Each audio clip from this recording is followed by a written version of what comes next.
Hello friends, কুসুম এপিসোডে সবাইকে স্বাগত। এই ইন্দ্রাণী গাঙ্গুলিকে তুমি আর মা বলে ডাকবে না আয়ুষ্মান? হ্যাঁ বন্ধুরা, কুসুম সিরিয়ালে আগামী পর্বগুলোতে আপনারা এমনটাই দেখতে চলেছেন। আয়ুষ, তুমি আমাকে আর মা বলে ডাকবে না। কথা শুনে শঙ্কর কুসুমের গায়ে হাত তুলতে গেলে রাজশেখর শঙ্করকে আটকায়। তখন আয়ুষ বলে ওঠে, মা, কুসুমের কোনো দোষ নেই। আমি নিজের ইচ্ছায় রাতুলের বদলে কুসুমের সাথে বিয়ের মণ্ডপে বসেছিলাম। তার জন্য তুমি যা শাস্তি দেবে আমি মাথা পেতে নেব, কিন্তু তুমি আমাকে এভাবে দূরে সরিয়ে দিও না।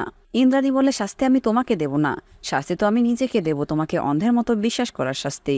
তখন আয়ুষ বলে ওঠে, না মা, তুমি আমার জন্য নিজেকে কেন শাস্তি দেবে? ইন্দ্রাণী বলে ওঠে, আয়ুষ, তুমি আমাকে মা বলার অধিকার তখনই হারিয়েছো যখন তুমি এই মিথ্যের মধ্যে সামিল হয়েছো। আর আমার মনে হয় না আমি এর জন্য তোমাকে কোনোদিনও ক্ষমা করতে পারবো। তাই এই মুহূর্ত থেকে তোমার আমার সব সম্পর্ক আমি শেষ করলাম। রাজ বলে, ইন্দ্রাণী, নিজেকে শান্ত করো। ইন্দ্রাণী বলে, কিভাবে আমি নিজেকে শান্ত করব? যাকে আমি এতটা বিশ্বাস করতাম, যাকে অন্ধের মতো বিশ্বাস করে কোনো কিছু না ভেবে আমার কোম্পানি যার হাতে তুলে দিয়েছিলাম, সে এইভাবে আমার বিশ্বাসের মূল্য দিল। আসলে আমি বলেই গিয়েছিলাম, ওরা এখন বড় হয়েছে, সব সিদ্ধান্ত তারা নিজেরা নিতে পারে। তাই তো এত বড় সিদ্ধান্ত নেওয়ার আগে আমার তো অনুমতি দূরে থাক আমাকে বলারও প্রয়োজন মনে করেনি।